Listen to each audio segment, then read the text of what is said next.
మా వాడు 6th వచ్చాడండి. స్కూల్ మార్చాలి. ఎన్ని ఫెసిలిటీస్ ఉంటే ఏం లాభం? సబ్జెక్ట్లో అసలు స్టాండర్డ్సే లేనప్పుడు. మా అమ్మాయి స్కూల్లో అకాడమిక్స్ ఓకే అండి, కానీ అది తప్ప ఇంకేమీ లేదు. గ్రౌండ్ చాలా బాగుంది, కానీ వేరే యాక్టివిటీస్ చాలా వీక్. కంగారు పడకండి. రెసిడెన్స్ స్కూల్స్ తో మంచి చదువుతో పాటు all round development. Right age లో రైట్ ఫౌండేషన్ తో రెసిడెన్స్ స్కూల్స్ ఇప్పుడు హైదరాబాద్ అంతటా.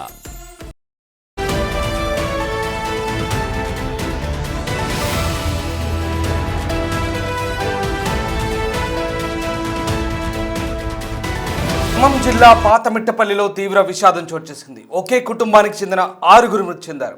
గతేడాది ఏప్రిల్ 29న గ్యాస్ సిలిండర్ పేలి వినోద్ కవల పిల్లలు తల్లి మృతి చెందారు. పిల్లల మరణం తట్టుకోలేక గత డిసెంబర్లో వినోద్ భార్య రేవతి ఆత్మహత్యకు పాల్పడింది. కుటుంబ సభ్యులందరూ దూరం కావడంతో వినోద్ మనోవేదనకు గురయ్యాడు. ఈ నెల 7న ఇంట్లో ఉరివేసుకోగా ఆసుపత్రిలో చికిత్స పొందుతూ మృతి చెందాడు. ఒకే కుటుంబంలో అందరూ కన్నుమూయడంతో గ్రామంలో విషాద ఛాయలు అలుముకున్నాయి. ఖమ్మం జిల్లాలోని పాతమిట్టపల్లిలో జరిగింది ఘటన. వరుసగా కుటుంబ సభ్యులందరూ దూరం అవుతుండడంతో ఇక కొంగుబాటుకు గురైన వినోద్ తాను ఈ నెల 7న ఇంట్లో బలవన్మరణానికి పాల్పడ్డాడు. ఆసుపత్రిలో చికిత్స పొందుతూ మృతి చెందినట్టుగా తెలుస్తుంది. ఒకే కుటుంబంలో అందరూ కన్నుమూయడంతో గ్రామంలో ఒక్కసారిగా విషాద ఛాయలైతే అలుముకున్నాయి. గతేడాది ఏప్రిల్ 29న గ్యాస్ సిలిండర్ పేలి ఆయన ఇంట్లో దుర్ఘటన చోటు చేసుకుంది. అప్పుడు కవల పిల్లలు తల్లి మృతి చెందారు. అప్పటి నుంచి కూడా మానసిక క్షోభ అనుభవిస్తున్నాడు. ఇక పిల్లలు లేరన్న బాధతో డిసెంబర్లో వినోద్ భార్య రేవతి కూడా బలవన్మరణానికి పాల్పడింది. కుటుంబ సభ్యులందరూ దూరం కావడంతో వినోద్ కూడా మనోవేదనకు గురై ఇక తాను కూడా బతకలేక ఒంటరిగా ఉండలేక ఈ నెల 7న ఉరి వేసుకున్నాడు. బలవన్మరణానికి పాల్పడ్డాడు. చికిత్స పొందుతూ మృతి చెందాడు. ఒకే కుటుంబంలో అందరూ కన్నుమూయడంతో ఒక్కసారిగా ఆ గ్రామంలో విషాద ఛాయలు అలుముకున్నాయి. గ్యాస్ సిలిండర్ పేలిన ఘటన ఆ ఇంట్లో పూర్తిగా విషాదాన్ని నింపింది. కుటుంబాన్ని మొత్తం కబలించిందని చెప్పవచ్చు. దీంతో ఆ కుటుంబం మొత్తం ఒక్కసారి ఆ దృశ్యాలు చూడొచ్చు. వినోద్ తన భార్య పిల్లలతో కవల పిల్లలు భార్య పిల్లలతో కలిసినప్పుడు ఒకప్పటి ఫోటో అది. తర్వాత వరుస క్రమంలో వరుస దుర్ఘటనలు ఆ ఇంట్లో వరుసగా పిల్లల్ని కోల్పోవడం, తల్లిని కోల్పోవడం, తర్వాత భార్యను కోల్పోవడం, ఇక తాను ఒంటరివాడై మానసిక వేదనకు గురై తీవ్రంగా కుంగుబాటుకు గురై వినోద్ ఇక ఎవరూ లేని ఒంటరివాడిగా తాను జీవించలేనన్న ఉద్దేశంతో బలవన్మరణాన్ని పాల్పడంతో ఒక్కసారిగా కుటుంబం అంతా పూర్తిగా అల్లకల్లోలంగా మారింది. పూర్తిగా కుటుంబం అంతా ప్రాణాలు తీసుకున్న పరిస్థితి కనపడుతుంది. రైట్, మా ప్రతినిధి భాస్కర్ ఉన్నారు. భాస్కర్, వినోద్ కుటుంబంలో జరిగిన దుర్ఘటనలు వరుసగా కుటుంబం అంతా కూడా ఇవాళ కబలించి వేసిన పరిస్థితి కనబడుతోంది. చాలా ఘోరమైన దుర్ఘటనలు ఇవన్నీ కూడా ఒక్కసారిగా ఆ స్టోరీ చదువుతుంటే కూడా నిజంగా బాధేస్తోంది. వరుసగా ఇంటి కుటుంబ సభ్యులందరినీ కోల్పోవడం కూడా గ్రామస్తులు ఏమనుకుంటున్నారు అసలు ఈ ఘటనకు సంబంధించి? ఒకే కుటుంబంలో అందరూ కన్నుమూయడం, గ్రామం అంతా కూడా ఒక రకంగా విషాదం అనుకుందా? ఏం జరుగుతుంది?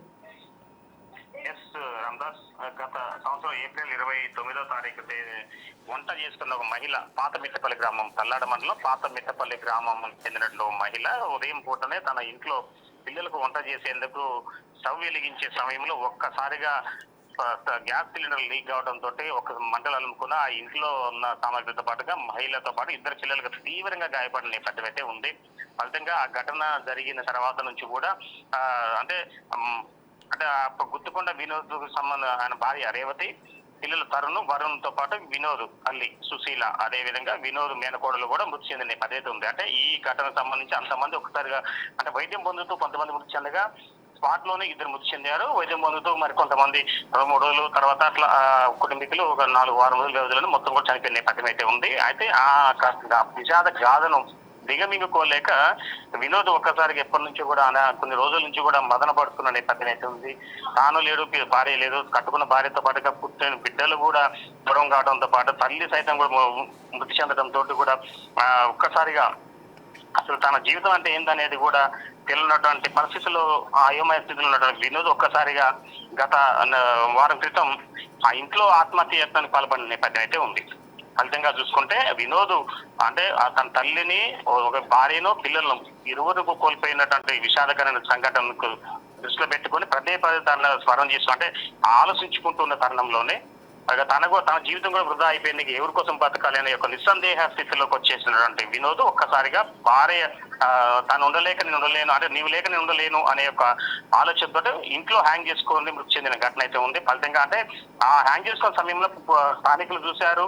అలా వినోద్ని అక్కడ నుంచి కూడా అప్రమత్తం అయిపోయి ప్రభుత్వ ఆసుపత్రికి తరలించి అక్కడి నుంచి మెరుగైన వైద్యం కోసం ఖమ్మంకు అది వివిధ ప్రాంతాలకు తరలించారు. అయినప్పటికీ కూడా వినోద్ పరిస్థితి విషమంగా ఉన్నది, వైద్యం పొందుతూ మృతి చెందాడు. అయితే ఈ ఘటన ఆ ఊరు మొత్తాన్ని కూడా కన్నీటి విషయాలను మనం చెప్పుకోవచ్చు. మొత్తానికైతే వినోద్ భార్య అంటే తల్లి సుశీలతో పాటు భార్య రేవతి, పిల్లలు చిన్నారి పిల్లలు చాలా వరకు కూడా వాళ్ళు చదువులో మేటిగా ఉంటూ ఉన్నతంగా చదువుకుంటూ అప్పటి వరకు కుటుంబీకులతోటి బంధువులతోటి సంతోషంగా ఉన్నటువంటి ఆ యొక్క కుటుంబంలో ఒక్కసారి గ్యాస్ సిలిండర్ పేలిన ఘటనకు కుటుంబం మొత్తం కూడా చిన్న భిన్నమైపోయింది. అందరూ కూడా తను చాలించాల్సిన పరిస్థితి ఉంది.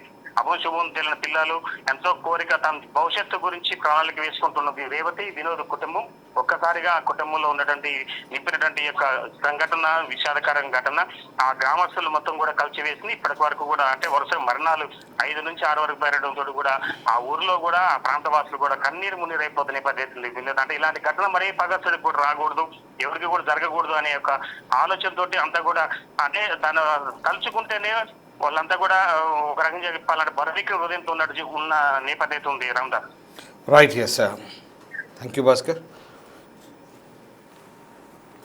ఒక్కసారిగా ఆ కుటుంబంలో అందరూ వరుసగా మృత్యువాత పడంతో ఇక అతను తట్టుకోలేకపోయాడు. గుత్తికొండ వినోద్ కుటుంబంలో గత డిసెంబర్లో జరిగిన ఘటన, ఆ దుర్ఘటన కుటుంబాన్ని మొత్తం విషాదంలోకి నెట్టేసిందని చెప్పొచ్చు. తల్లాడ మండలం పాతమిట్టపల్లికి చెందిన గుత్తికొండ వినోద్, అతని భార్య రేణుక, వాళ్ళ పిల్లలు తరుణ్, వరుణ్, అలాగే వినోద్ తల్లి సుశీల, అతని మేనకోడలు డిసెంబర్ చివరిలో జరిగిన ఒక గ్యాస్ ప్రమాదం ఘటనలో తరుణ్ వరుణ్ని 2 పిల్లల్ని కోల్పోయాడు. వినోద్ తన తల్లిని కోల్పోయాడు, సుశీలను. అలాగే అతని మేనకోడలు కూడా ఆ ఘటనలో చనిపోయింది చికిత్స పొందుతూ. మొత్తం 4 చనిపోయారు. అప్పుడు తర్వాత ఆ బాధ తట్టుకోలేక అతని భార్య తను బలవన్మరణానికి పాల్పడి తను చనిపోయింది. ఇక అందరూ వరుసగా తనకు దూరం కావడంతో తాను తట్టుకోలేక వినోద్ పాపం తాను కూడా కొంగుబాటుకు గురయ్యాడు, బలవన్మరణానికి పాల్పడ్డాడు. సమాజంలో ఒంటరివాడిగా మిగిలినానన్న భావన అతన్ని వేధించింది, అతన్ని మానసికంగా కలిచివేసింది. కుటుంబ సభ్యులందరూ దూరం అవడంతో ఒక్కసారిగా ఆ బాధ నిజంగా ఎంత తీరని బాధో చెప్పలేని పరిస్థితి. కానీ ఏకంగా ప్రాణాలు తీసుకునేంత బాధ అతనికి కలిగిందేమో బహుశా. పాపం వినోద్ కుటుంబ సభ్యులందరినీ కోల్పోయి కుంగుబాటుకు గురై తాను బలవన్మరణానికి పాల్పడ్డాడు. ఇలా వరుసగా గతేడాది చివరిలో అంటే డిసెంబర్ నుంచి ఇప్పటి వరకు ఆ ఇంటి మొత్తాన్ని ఆ దుర్ఘటన కబలించి వేసింది. వరుసగా గ్యాస్ సిలిండర్ పేలు ఘటన ఏదైతే ఉందో అక్కడి నుంచి వరుసగా కుటుంబ సభ్యులందరినీ కోల్పోతూ చివరికి తాను కూడా ప్రాణాలు తీసుకున్నాడు వినోద్. పాపం వినోద్ కుటుంబం గురించి, ఆ కుటుంబం గురించి మొత్తం కుటుంబం అంతా కూడా పూర్తిగా సర్వనాశనమైంది. కుటుంబం అంతా కూడా కోల్పోవడంతో ఆ కుటుంబంలో అందరూ కన్నుమూయడంతో గ్రామం అంతా కూడా విషాద ఛాయలనుకున్నాయి. ఆ కుటుంబం గురించి మాట్లాడుకుంటూ తలుచుకుంటూ ప్రతి ఒక్కరు కూడా కన్నీటి పర్యంతమవుతున్నారు.